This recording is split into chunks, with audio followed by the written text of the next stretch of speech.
A new blueprint calls for a single global internet via regulatory interoperability and oversight. That is a roadmap for one worldwide moderation standard. Our next guest served at the U.S. State Department and runs the Foundation for Freedom Online. He's mapped the pipelines between governments, NGOs, and trust and safety teams across such platforms. Our friend Mike Benz joins us. That manual, that recommendation is pretty scary.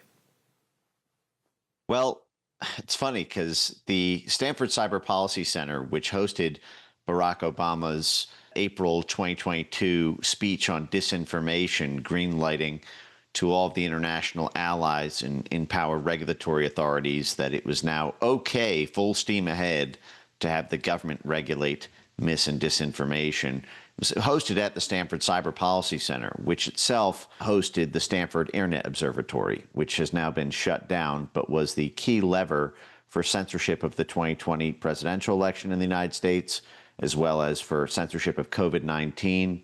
That was their election integrity partnership and then their virality project initiatives. They had 50 people at Stanford University monitoring the internet for dis, and malinformation, anything that might challenge Joe Biden or the perceived legitimacy of his strange universal mass mail-in ballot loss and then win in the days that followed.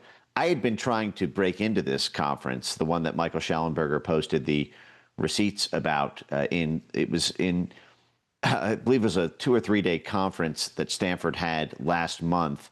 I'd been trying to get in for a month or so beforehand, but Stanford has now switched to this private model where you pretty much need to give up your government ID to register, and they don't leave an online footprint like they used to.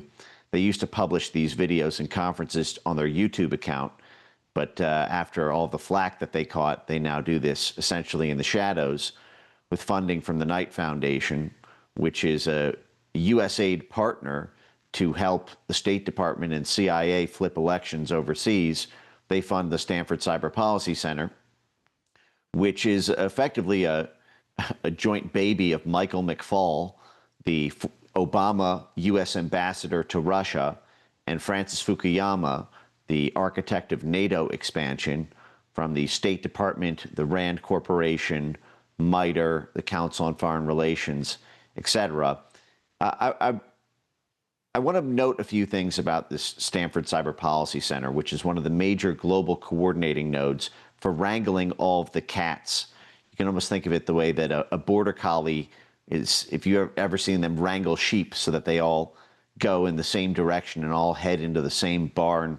This is sort of what the Stanford Cyber Policy Center does with global regulators, with heft from... Well, let me just jump in real quick. Yes, exactly. They help usher in these global thinkers when it comes to, here are ways we can censor the entire population.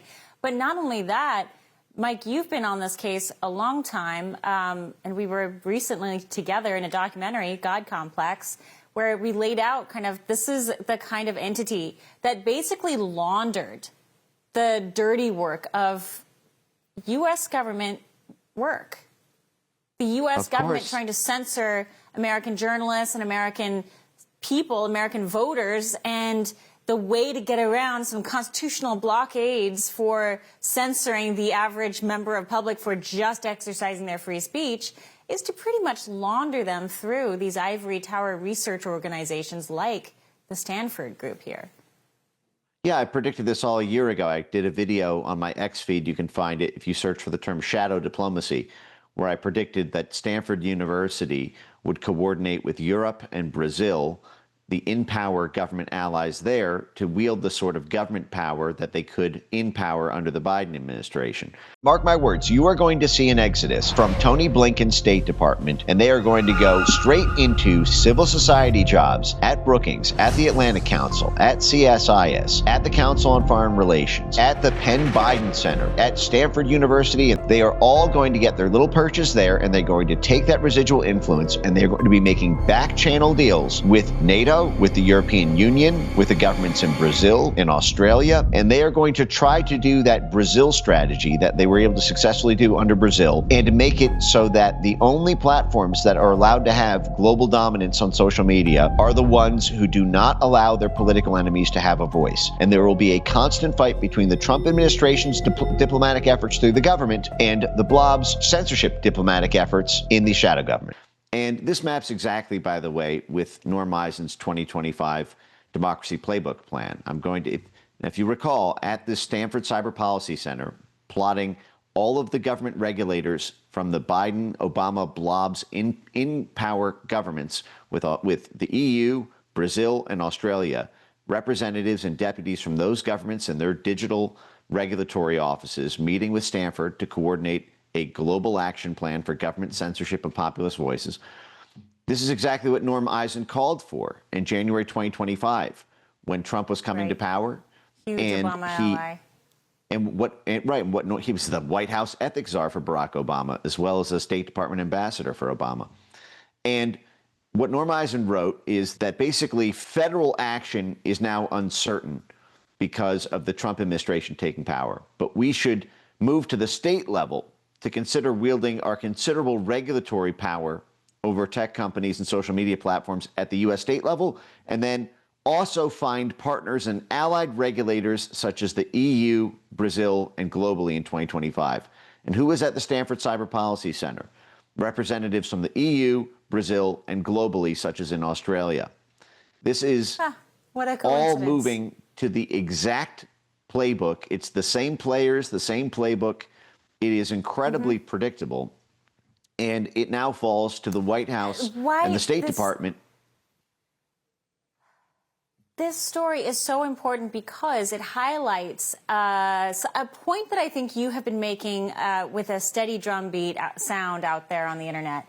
You have been out there saying, look, these players don't just go away. They morph, they change colors, they change shapes, but their core ideas remain the same no matter who buys X, no matter who's in the White House. The very impulse that the left seems to have to censor speech that is contrary to their agenda is always going to be there. So what you're laying out is an entire blueprint for how they just morphed like animals, like different colored animals, into a different form, doing the exact same thing they were doing under Biden and under Obama. And that is ultimately to silence anyone against their agenda.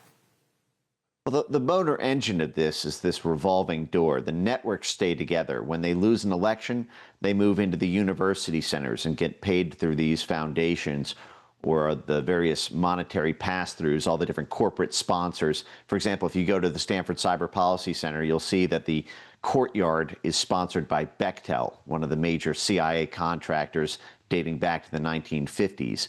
Of this international energy, weapons, motley crew of Atlantis' foreign policy benefactors who basically take the imprimatur of advancing U.S. interests to advance their own. They hijack American foreign policy for their own personal profit. But this is what happened. I mean, look at Jake Sullivan. He's at Harvard University now. Look at Victoria Nuland. She's at Columbia University now. Look at Hillary Clinton. She's at Columbia University now. Look at Mike Pompeo. He's at Columbia University now. Look at Michael McFaul. He's at Stanford University now. And then they will rotate back into government assistant secretary or secretary of state jobs. This is what Tony Blinken, how he ran the Penn Biden Center for, right, they'll sit on corporate boards. But what's important about the university relationship is that this is a government-funded relationship. The Trump administration right now is currently trying to get universities to sign on to what is calling the Compact for Higher Education, which is essentially a set of principles around what your university can do before it can qualify for federal funds. These are major, major behemoths. You can think of universities as supersized NGOs. The Harvard University gets $9 billion worth of grants. Grants, not even contracts, just free money to Harvard University. At that point, they're not non-governmental. At that point, they're government arms. Chanel, they were never non-governmental. They were always. If you trace back the history of how universities supersized and exploded into the international influence web. It started in the 1950s when they were weaponized as Cold War instruments and got quickly in bed with the State Department, the Central Intelligence Agency, USAID. In fact, I think it was the Deputy Secretary of State under Eisenhower referred to there being no line, not even a blurring of a line between government and academic work. And referred to a intelligence, academia, and philanthropy axis. You can go back to 1951 and see the CIA meeting with the Ford Foundation to try to convince the Ford Foundation to pay universities to do research studies and set up CIA-front institutes to act as shadow diplomats and influence nodes for the CIA. And this is where they recruit all their movers and shakers? My point, yes, but the point is Francis Fukuyama was at the State Department Policy Planning Center. That is the synthesizing node between State Department overt action and CIA covert action. Why do they want to control social media? It's to control elections. Barack Obama was a free speech maximalist during the Arab Spring. The only reason they're calling for censorship of social media is because they're losing elections. And elections determine governments, and governments determine markets. And so you need to strip every dollar of federal funding to universities unless they forsake now and forever this role as a shadow diplomat for doing things that are unconstitutional in the United States to coordinate with foreign governments to crack down on the rights of Americans. It's treason, frankly. And there's the call to action. There it is, right there. If only it were that easy. Mike Benz, keep up the great work. Follow Mike Benz on X for some very deep dives on these topics. It's an important topic to be on top of. Mike, good to see you, as always. You too.